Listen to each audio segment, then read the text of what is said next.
नमस्कार, मैं कमलेश कबीर आपका एक बार फिर स्वागत करता हूं इस नए एपिसोड में। आज के इस एपिसोड में हम बात करने वाले हैं ऑपरेशन सिंदूर पार्ट 2 की।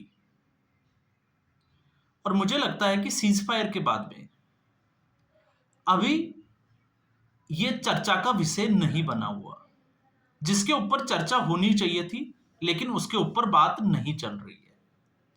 और इसकी जरूरत क्यों पड़ी? इसकी जरूरत इसलिए भी है क्योंकि जब प्रधानमंत्री नरेंद्र मोदी ये कहते हैं कि ऑपरेशन सिंदूर को स्थगित किया है, अभी इसको खत्म नहीं किया है, तो आपने देखा होगा एयरफोर्स ने भी ठीक इसी तरीके का एक स्टेटमेंट दिया था कि ऑपरेशन सिंदूर जारी है, ये खत्म नहीं हुआ है।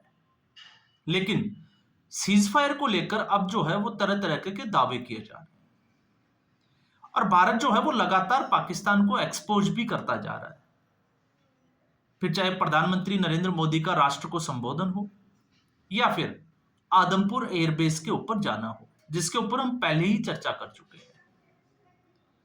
तो आप सोच के देखिए, जब प्रधानमंत्री नरेंद्र मोदी ये कहते हैं कि कुछ समय के लिए ऑपरेशन सिंदूर को स्थगित किया है, तो उसके स्थगन का कारण आपको समझ में आ गया होगा। और अगर समझना है तो हम इसको ऐसे समझेंगे कि भारत जो है वो युद्ध में नहीं जाना चाहता था। ये इसकी जो है वो सबसे बड़ी वजह सामने जो निकल कर आई है वो ये है कि भारत, जिसका लक्ष्य है 2047 तक विकसित राष्ट्र, वो उस रास्ते से भटकना नहीं चाहता था। क्यों? क्योंकि युद्ध के रास्ते पर भारत को आर्थिक नुकसान जो है वो साफ तौर से दिखाई देता था। तो ये एक दूरगामी सोच का हम कह सकते हैं, जिसके तहत इस निर्णय को लिया गया। अब सरकार जो है वो किस तरीके से निर्णय लेती है, क्योंकि आप और हम तो निर्णय ले नहीं सकते, तो ऐसी स्थिति में सोच सकते हैं कि पाकिस्तान के आतंकवादी ठिकानों को नुकसान पहुंचाया, टारगेट किया, तो पहलगाम का बदला भी लिया, साथ में पाकिस्तान को पूरी दुनिया में एक्सपोज भी कर दिया और युद्ध की जरूरत भी नहीं पड़ी। तो देश जैसा चल रहा था वैसा आज भी चल रहा है। आप सोच के देखिए, अगर भारत युद्ध में जाता और अगर युद्ध लंबा चल जाता तो फिर भारत की आर्थिक स्थिति पर इसका कितना असर पड़ता।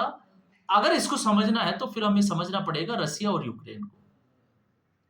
पिछले 3 से 4 साल से रसिया और यूक्रेन का युद्ध चल रहा है, अभी समाप्ति नहीं है, लेकिन यूक्रेन और रसिया के क्या हालात हो गए पूरी दुनिया को पता है। और युद्ध की स्थिति में जैसा कि आप सबको पता है कि इस वक्त कंपनियां जो है वो चाइना को छोड़कर दूसरे देशों की तरफ जो है वो जा रही है, उनकी तरफ देख रही है। तो फिर भारत जो है वो एक बड़ा केंद्र बन जाता है ऐसे लोगों के लिए, ऐसी कंपनियों के लिए।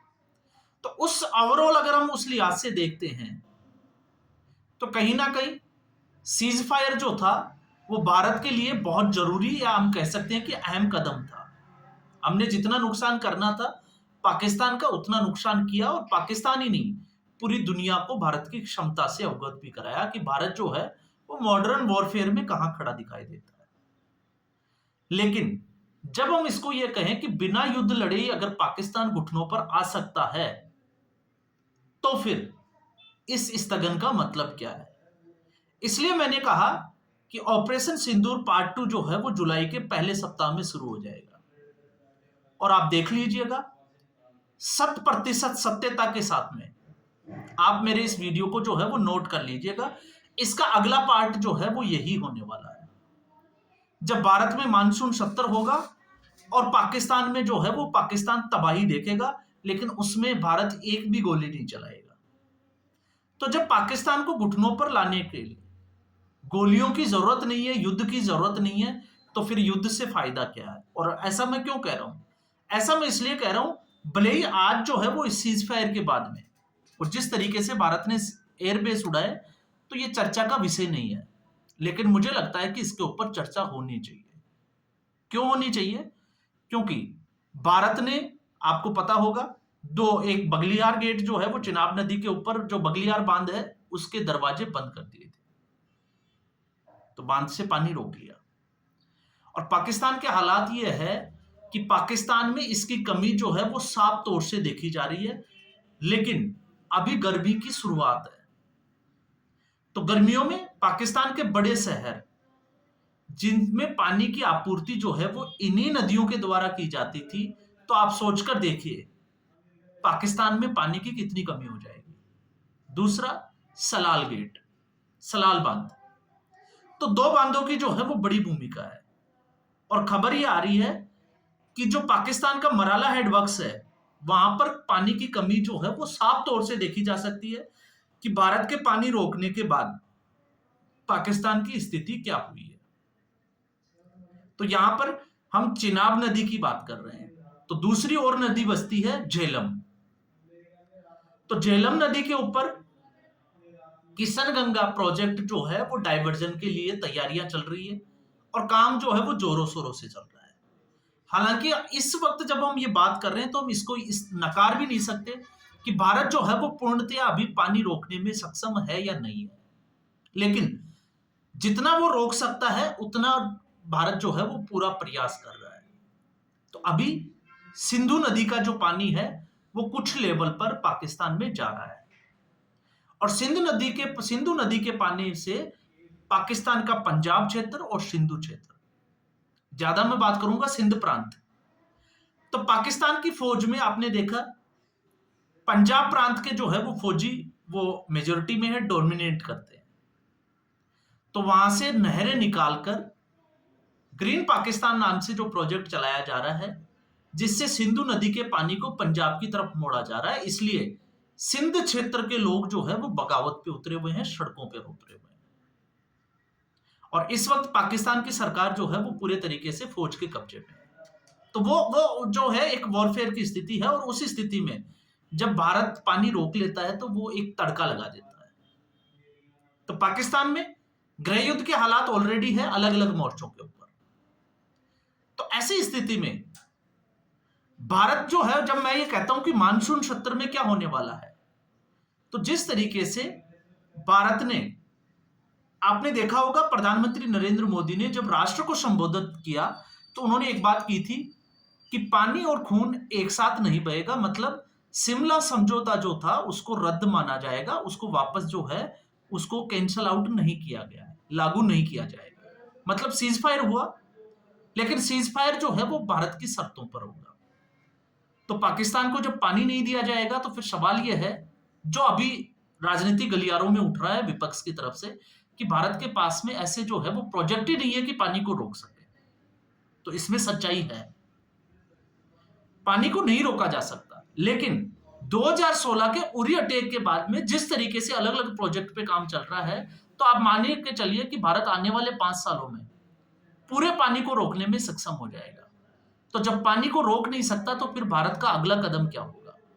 तो भारत का अगला कदम होगा जब मानसून में बारिश होगी और एक्सेस वाटर होगा, तो ऐसी स्थिति में भारत को अपने बांध जो है उनके गेट खोलने ही पड़ेंगे, और भारत जो है वो किसी भी डेटा को पाकिस्तान के साथ शेयर नहीं करेगा जिस स्थिति में अभी भारत है।